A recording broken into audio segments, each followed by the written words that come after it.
Yahoo! Welcome, my beautiful brothers and sisters, fellow radiators of love, to Astro Fenixx, flying into the moment yet again and radiating love as always. And welcome to your moon in Taurus transit video for this current lunar cycle. The moon, exalted in Taurus, likes to be here, likes to feel good, likes to feel valuable, likes to feel appreciated. But we can't really wait on other people to show that appreciation. Of course we want to hear that praise, we want to feel that appreciation for others, but it is very important that we give that appreciation and value and love to ourselves. Especially considering the fact that we are going to be having a third quarter square to the sun. Leading up, of course, to the new moon in Leo that we'll have next week. The moon will also be squaring off to Mars, trining over to this Capricorn energy, both planets there which are retrograde. So it'll be trining over to Saturn retrograde, Pluto retrograde, the South Node. And another interesting thing about this is that when the moon does square Mars, and of course, what is moon in Taurus square Mars and Leo? Well, moon in Taurus wants to feel good, wants to feel valuable. Mars wants to act, move forward on its passions and on its creativity and on its inspiration, and really just kind of put it all out there. It's like, yo, I'm fabulous, I'm feeling good, let's act for it, let's act, let's go.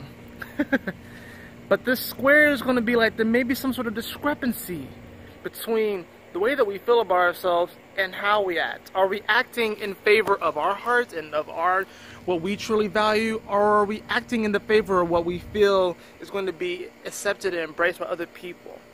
Are we just trying to put off this image that we got it figured out, that we're fabulous, there's nothing that could really get us down? Or are we realizing that there's a bit of vulnerability here with Mars and Leo? There's a little bit of vulnerability here with this moon in Taurus. And even though these are squaring energies and it's a fixated energy, the vulnerability comes from the fact that, this moon, while it's going to be trining this Capricorn energy, it's going to be making a quincunx over to Jupiter retrograde in Sagittarius. Similarly, Mars will be trining Jupiter, but be making a quincunx energy to this aspect in Capricorn. So we're kind of caught emotionally between these different worlds. We're caught between three different facets of our consciousness. We're caught between this challenging aspect with this Martian energy in Leo, which is about acting on our passions and really just showing it, really showing up and doing it. But then the quincunx over to Jupiter retrograde is like, there's a great adventure awaiting for us, and we can really move forward in new, powerful, positive ways. But do we believe that we can do it? Do we believe that we are worthy of that adventure? And then, yeah, we have this beautiful trine over to this Capricorn energy, but it is in retrograde, and the South Node is there. So there can be a potential to really get caught up on old ways of doing things, old modus operandi, right? Modes of operation. Getting caught up in what society thinks is best for us, and getting caught up in what society believes is the best path and what society's standards are.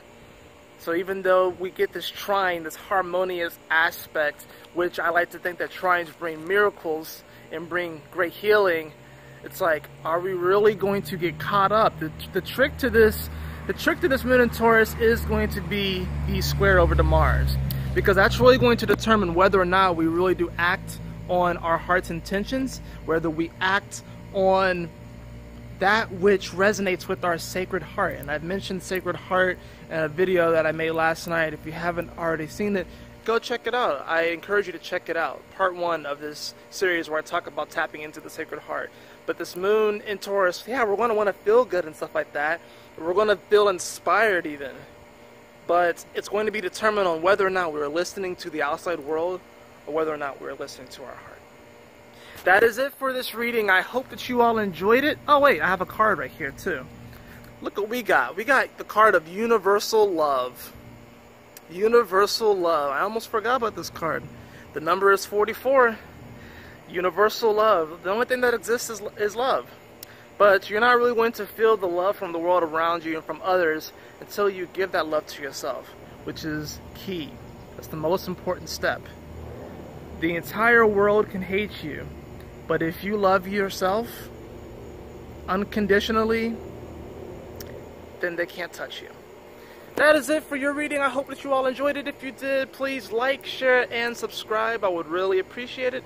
And if you'd like a personal reading with me, beloved, you can follow the link in the description below to astrofenixx.com.